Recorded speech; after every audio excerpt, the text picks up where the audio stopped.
Happy GA Recap Monday yet again on Tuesday. I know. But I had the weekend from you know what, and yesterday was just catch-up day, and it was insane, and I was still, like, recovering and recuperating. I had a really bad asthma attack, like, Saturday night. I just didn't feel well, and it was just a really long night for me. And Sunday, I had to work, and then I just spent the last couple of days resting and trying to get better, and you can tell I still sound like junk, but it's just taken a lot out of me. And then just working, I had 2 full shifts to work. I worked yesterday, I worked the day before, and today is finally my day off, and I was like, you know what, I've got to get this video done, I've got to get it up. And so yes, it's late, but it's here, and that's all that matters, right? Right. But we are not here to talk about sicknesses and exhaustion. We are here for GA Recap Monday on Tuesday, where I recap the newest episode of Ghost Adventures or Ghost Adventures Aftershocks. And in this case, it was the season 12 premiere of Ghost Adventures, where the guys investigated the Black Dahlia house. Now, the Black Dahlia is one of the most notorious unsolved murder cases of all time. It is believed that Dr. George Hodel killed Elizabeth Short, also known as the Black Dahlia. It is just a gruesome, nasty, horrific murder. It's iconic old Hollywood gore at its best. The guys interviewed several people, including the alleged daughter, the incest-conceived daughter, and where they believe George Hodel's daughter had his baby. They don't know for sure. They're assuming, but they just don't know. Steve Hodel is George's son, and he spent 20 years with the LAPD, 18 years of that with homicide, and he wholeheartedly believes that his dad was the killer of the Black Dahlia. There's no doubt in his mind.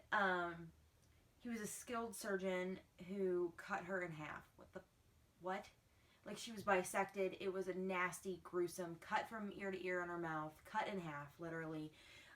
It's just a horrific, horrific way to die, and they don't believe that she was his only victim. So they actually investigated his home, where they believe several murders took place. This place is Negative City, USA. It is dark, dark. Did I mention? Oh my God, dark. The basement is horrendous. Like, don't go in there. Dark. They brought in a psychic, who has done seances and stuff at the home before, and while they were doing lockdown, the mic started messing up. They didn't, like, the door to the basement, like, was locked when it was just open, so something or someone did not want them in there. It was just insanity and craziness, and I knew it was going to be that way on lockdown. Now, going into lockdown, they did a seance to start the lockdown. They had, the daughter, and they had the lady doing the seance, and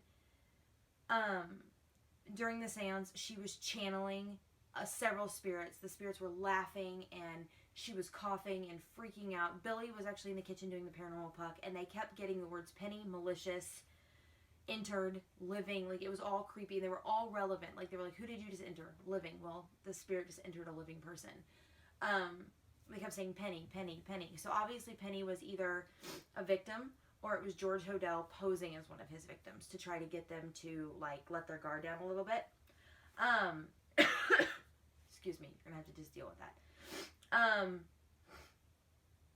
It was just, like, nuts. Billy, Aaron, Zach, they all had chills. They were all being affected. It was just absolutely the saddest thing. Then they said, they kept saying release, and they got an anomaly in another room, and it appeared to be the spirit that a spirit that they had released from this dark house of hell and horrors. They then go into the basement where the darkest energy exists, and on audio they actually capture inaudible sounds, like on audio, not on an EVP, not on a digital record, like on audio, which is always insane to get, because audio is really hard to pick up stuff like that, and so when the spirit has that much energy to be able to manifest and pick up sounds like that, OM to the FGE. Aaron's doing a spirit box session, and Zach captured, like, hears a man's voice in his ear that's actually, again, captured on audio, a deep man's voice, and then a burst of energy shoots through him, causing Zach to, like, be thrown back and fall, and actually, like, kick or punch or do something to Aaron. It hurts Aaron, too. It was just kind of one of those chaotic, oh my god, Ghost Adventures moments where you really don't know what's going on until you get the whole story from whoever it affected. It was just, like, you could tell something obviously did not want them in that basement at all. They then do a spirit box session where they hear a man and a woman talking. One of the biggest questions anybody ever asks is do spirits communicate with each other? I think this is proof that they do. This was a man and a woman having a conversation, even though we couldn't really understand the conversation. On the spirit box. They were literally clearly bantering back and forth. While all this is going on, upstairs in the living room, they capture a black mass about 6 feet tall, go from the left to the right, in the window, in the living room. Now, nobody sees this because Billy and Jay are watching Zach and Aaron in the basement, and this is captured under their camera in Nerve Center.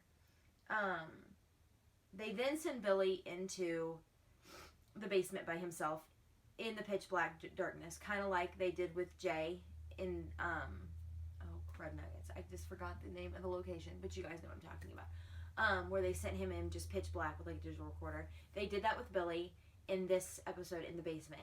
And Billy freaks. Like, if anybody has watched Billy investigate for the last few years, it takes a lot. Billy has had some experiences, but he has never, like, lost it on camera. Billy freaking lost it. He starts antagonizing, screaming, "Come on, you coward! Show yourself!" Rah, rah, rah. Like, lost it. Like, filled with rage. OMG, lost it. So finally, they go to find him, and he's outside. And he's like, "I feel better now that I'm outside, but something just took me over. Like, I had so much rage. It was insane." This prompts Aaron and Zach to go back into the house where they actually in lockdown, walking through the house using the SLS camera. I love this thing. I love the technology. They use the Kinect technology that maps out figures, like with in the Xbox, like when you use like the Xbox One and you use Kinect, it maps out your body movement so that it can work. And with this technology, it's used the same in the SLS camera. It can map out spirits. It picks them up.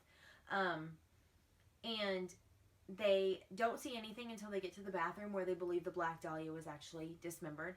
And they capture a figure, again, about 6 feet tall. And he appears to be using his hands a lot, like putting on gloves, doing stuff. And then when they walk into the bathroom, the figure appears again, but it appears to be washing its hands. This very easily could have been George Hodel doing his dirty work in the bathroom. Overall, it was a great kickoff to season 12. I can't believe it's been 12 seasons of Ghost Adventures. That's insanity. I'm sure that 13 and 14 will come along, fingers crossed. There's always going to be haunted locations to investigate, and there's always going to be places to go back to. But the Black Dahlia house was for sure a great kickoff to another great season. I can't wait to see what is in store for the rest of the season. It can only build from here. Last year, season 11, they did an amazing thing. They started off with a big bang with the Sally house, and then they just kept going and going and going and going. And it got darker and darker and darker, and I love that they are showing all of these different sides to paranormal investigation. So that is all I have for GA Recap Monday on Tuesday. I will be back tomorrow for GA QA What Should I Do Wednesday, where I answer all of your general paranormal or Ghost Adventures related questions. Have a great rest of your Tuesday. I'm going to go take a nap. Much love and happiness, guys.